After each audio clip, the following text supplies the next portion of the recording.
Interest payments, government bonds, and monetary policy choices. 1. Purpose of government bond issuance. Contrary to conventional belief, the issuance of government bonds is not a borrowing operation in the traditional sense.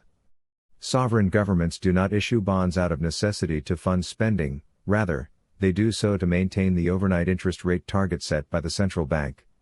In this mechanism, banks use reserves or households use deposits, both forms of existing government debt, to purchase new bonds. Since the government only accepts its own liabilities in exchange for bonds, these sales simply alter the form of outstanding government debt from non-interest-bearing to interest-bearing. Footnote: This section clarifies that government bond issuance serves to maintain monetary policy targets rather than finance expenditures. 2. Sovereign flexibility in interest rate policy. A sovereign currency issuer is under no obligation to sell bonds or pay interest.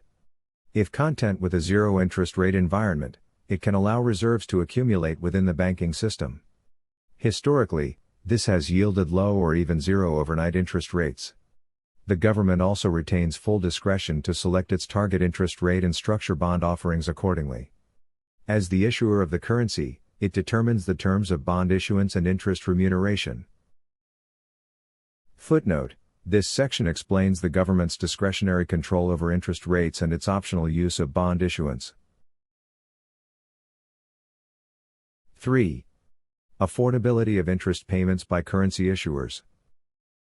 Government interest payments are made in the same manner as all sovereign expenditures, by crediting bank accounts. There is no financial constraint, as the monetary authority cannot run out of its own currency. Therefore, even if interest rates were hypothetically raised to 10% on a national debt of $15 trillion, the government could meet its obligations effortlessly. The operational process of payment renders default a non-issue. Footnote: This section highlights the unlimited capacity of currency issuing governments to meet interest obligations by issuing credit. 4. Policy motivations and public preferences. The decision to issue interest-bearing bonds reflects a deliberate policy choice rather than a market mandate. Institutional investors such as pension funds prefer holding government bonds for their safety and predictable returns. Consequently, governments may opt to issue bonds to support these entities' financial stability. Nonetheless, such issuance remains optional and can be suspended without operational consequence. Footnote: This section explores how policy preferences and institutional demand influence bond issuance, independent of necessity. 5. Wealth distribution considerations. Paying interest on government debt entails significant wealth transfers. When analyzing this policy, it is critical to examine who holds the government securities. If bondholders are largely comprised of top-tier wealth holders or foreign entities, the interest payments may exacerbate inequality.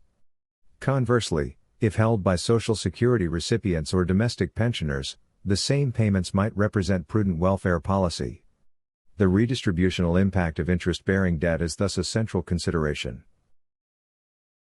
Footnote: This section discusses how government interest payments contribute to wealth redistribution and calls for targeted evaluation of bondholder demographics. 6. Structural critique of interest rate policy. From a structural policy perspective, some economists argue against the use of interest rate policy altogether. They advocate for a permanent zero interest rate and the elimination of interest-bearing government debt. According to this view, the reliance on interest rates to manage economic cycles has been ineffective and has encouraged harmful misinterpretations of monetary operations.